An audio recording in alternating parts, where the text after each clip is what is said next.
Okay, guys, so this weekend I am doing some seed starting.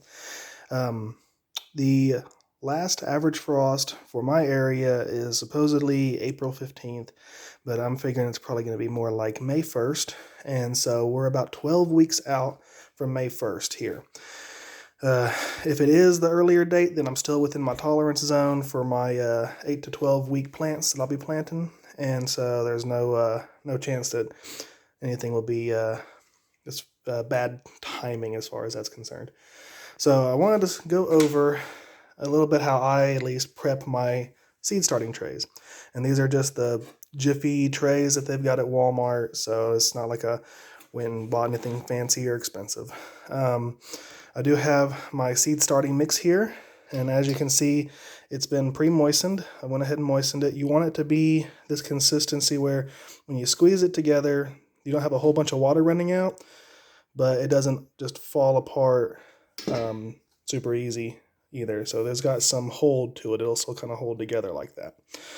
And also, you'll notice the tablecloth is pushed away. Guys, if you're going to do this on the kitchen table or anywhere that your wife may have a something pretty put down, go ahead and be sure and displace that, because just trust me, it'll make sense later. So when you're packing your cells, you want to be sure that everything is packed down nice and evenly, and you want to make sure that there's no air pockets in your cells. And so the way we're going to get rid of those air pockets is really just kind of shaking the tray, tamping it down like that. And some of these, as you can see, sank down some. So I'm going to finish filling up this tray with soil, and I'll bring you back when it's time to start putting seeds in it. So as you can see here, I've got the cells all full of my starting mix. And the starting mix I got is just a starting mix that was available at Walmart. I think it was Jiffy or some other brand like that. You do want to use the best starting mix you can get a hold of, though, and a lot of people recommend making your own. But there's plenty of YouTube videos online for that. Making your own starting mix. And remember how I mentioned to make sure and remove the fancy tablecloths and stuff? Yeah, this is why. Yeah, so anyway, now it's time to crack open my box of seeds and have some fun. All right, see, I got all kinds of stuff ready for this season. So I'm going to select the varieties that I would like to go ahead and plant, and I'll bring you back for that. So as you can see, the seeds that I'm going to be planting are tomatoes and peppers. I've got some here from MI Gardener, and I've also got some that I requested from a seed saving group, if you want to call it that. And I've also got my tomatoes here. I've got some homestead tomatoes, beefsteak tomatoes that I actually brought last year.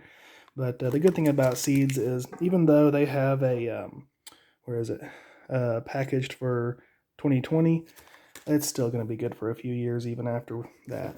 And I've got some cherry tomatoes. I can still feel some seeds in there, so I didn't plant all of those last year as well. From MI Gardener, the homestead tomatoes are from MI Gardener. The jalapenos are MI Gardener. I've got some ancho, I'm not sure how you pronounce that, but we got those peppers.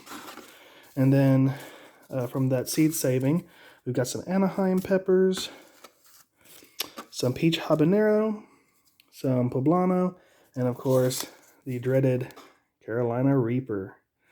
So I'm really looking forward to those Carolina Reapers. Unfortunately, I seem to be the only person in my area that wants any, so I guess I'll be growing them for myself.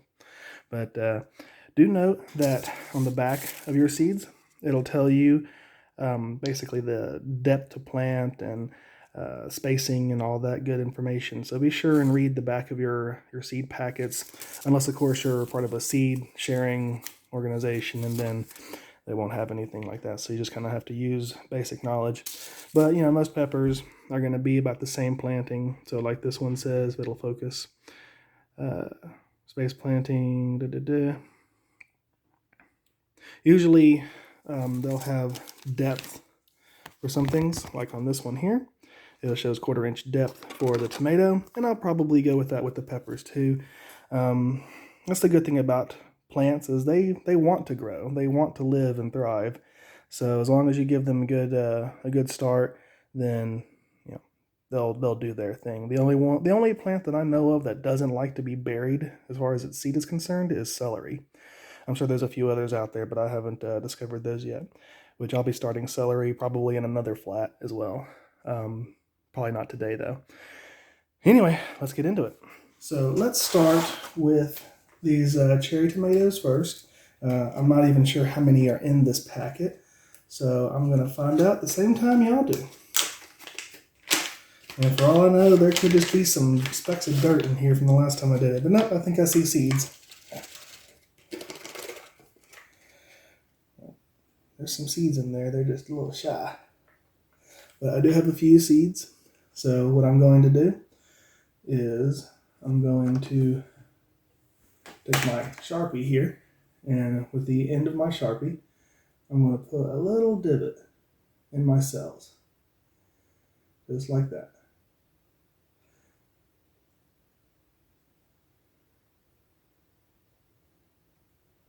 And the exact spacing doesn't have to be perfect. But since I have so few of these seeds, I'm going to stop at one row. And these are more of an experiment just to see if they'll even grow. So I'm going to do one seed per cell. And I'm not really going to worry about it too much. My family doesn't really eat a whole lot of cherry tomatoes to begin with. So if we only get a couple of plants, that'll be fine with us. And let's see, I put a seed in there, a seed in there, got it rolled out. And, yeah. Oh, nope, there's one more in here. Come on out. Come on out. Join the party. There we go. So we'll give another cell an extra chance of germination. I'm confident that these will germinate, but you never know.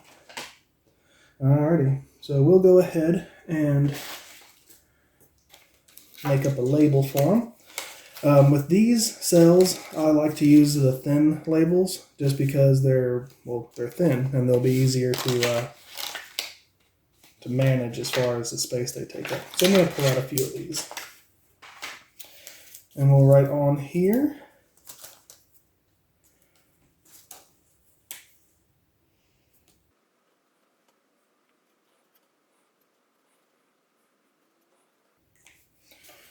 Cherry tomato. And from the feel of these, this is the first time that I've bought these Fairy Morse plant labels. These are very thick. These are substantial. I'm really surprised. They seem like a permanent fixture, if you will. So I'll probably be growing more cherry tomatoes just because I have the label now. Moving on to another.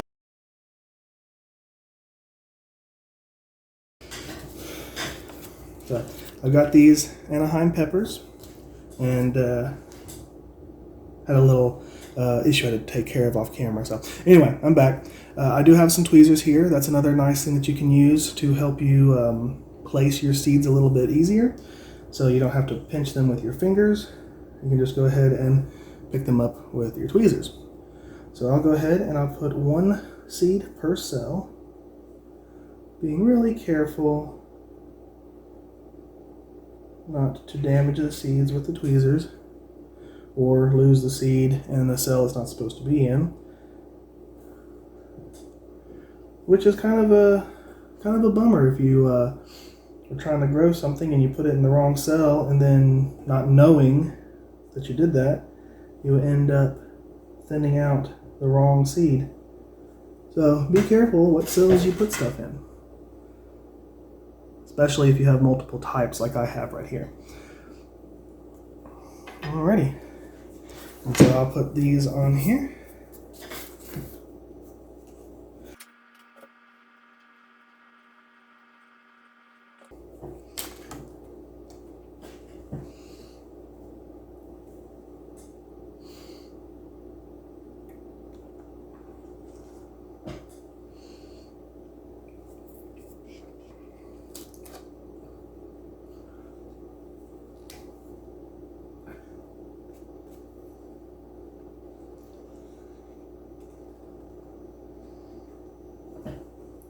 And that mark is there just so that I know, okay, there's a difference between the seeds that are going to go up here and the seeds that are down here. And I'll probably mark that a little bit better or a little later on. And in fact, I'll probably do the Carolina Reaper peppers in this small section. I don't know. No, let me see here. Let's do the poblano, because it feels like they may have sent me a little bit more of the poblano. So let's find out.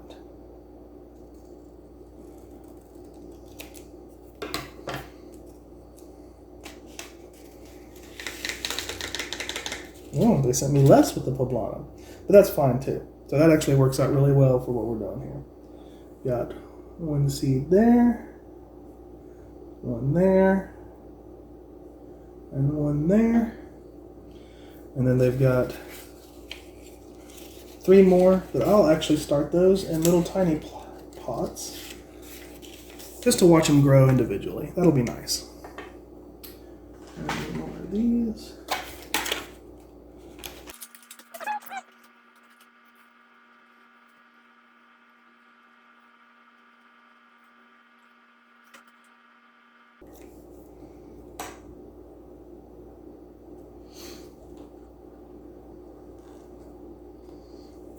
And I will do these other 2 peppers in a different flat, but I want to also make room for these homestead tomatoes from M.I. Gardener.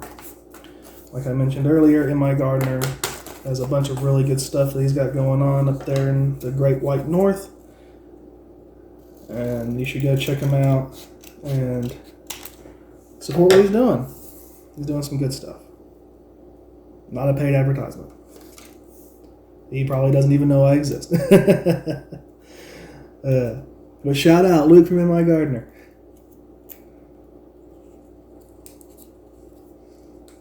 Alright, we got a straggler seed up in here on the glue. So we'll go ahead and we'll give him a little home right there.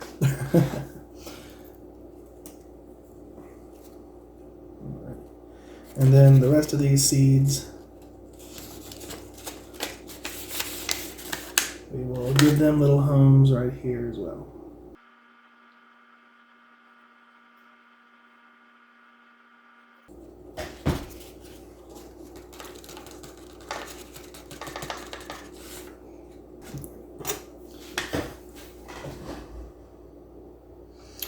Now, it's going to be really interesting for me trying to save these tomato seeds, because from what I understand, you have to ferment the tomato seeds before they'll actually germinate, which M.I. Gardener mentioned. That's where I learned that from him.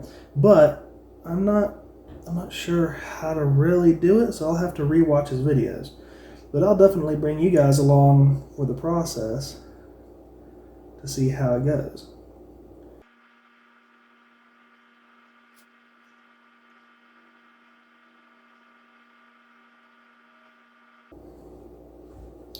Alrighty. I've only got a few seeds left, so I'm going to just put them in random cells here, just to see what happens. Who knows? Maybe the random lottery cell that gets an extra seed will have needed it.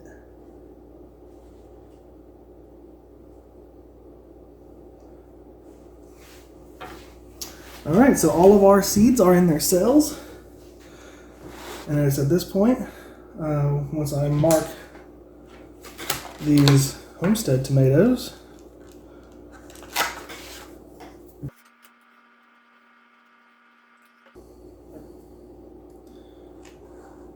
so now we just go through and cover all the seeds up.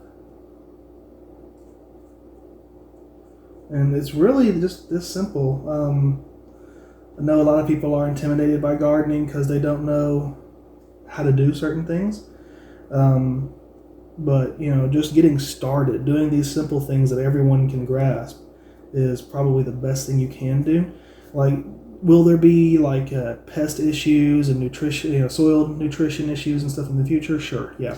But everyone has those. Everyone has those problems where they have to figure out why things aren't growing properly.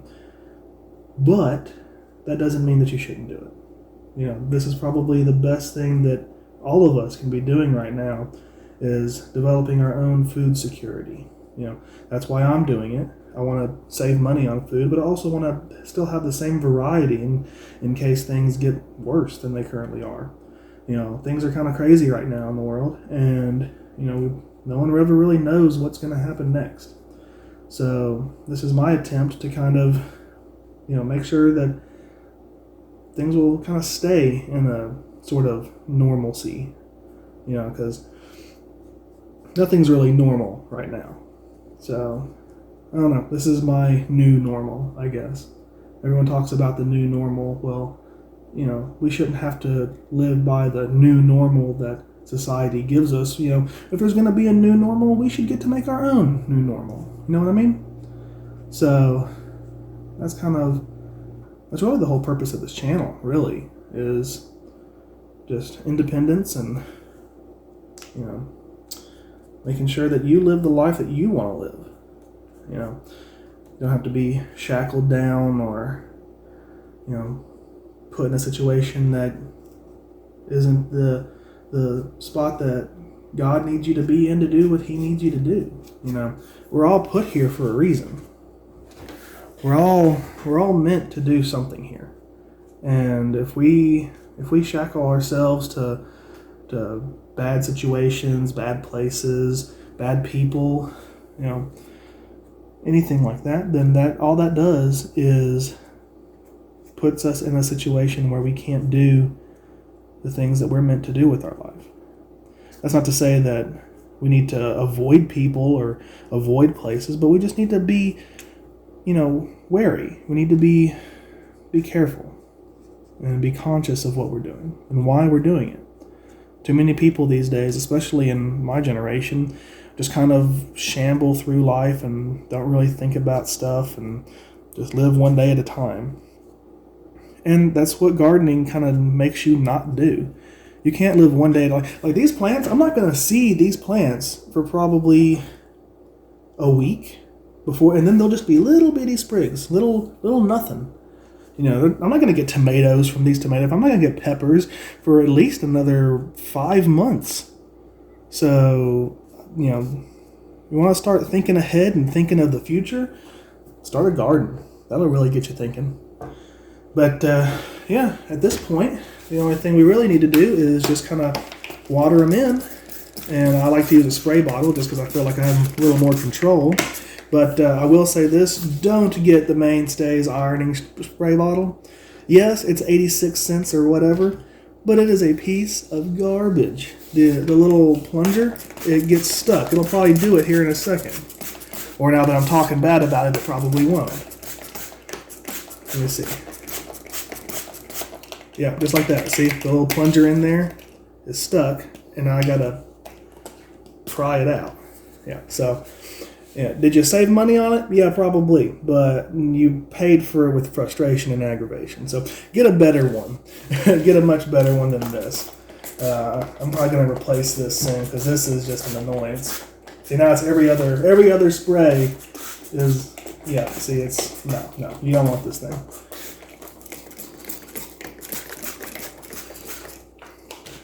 Okay.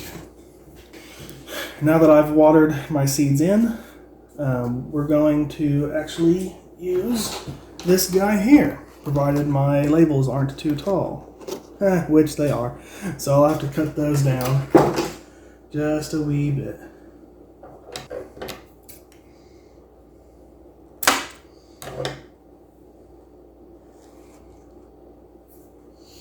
Okay, so I've got my labels cut down, and then I'm going to try this one more time. Alright, there we go. So what this will do is it will help keep the humidity in your growing greenhouse. It's basically a mini greenhouse. And this will hold your humidity in and kind of give the air inside there a little bit more insulation so it doesn't get too cold. One thing you can do that I'm not going to do because I don't have the money for it, but you can go out and get a heat mat that'll go underneath the growing tray.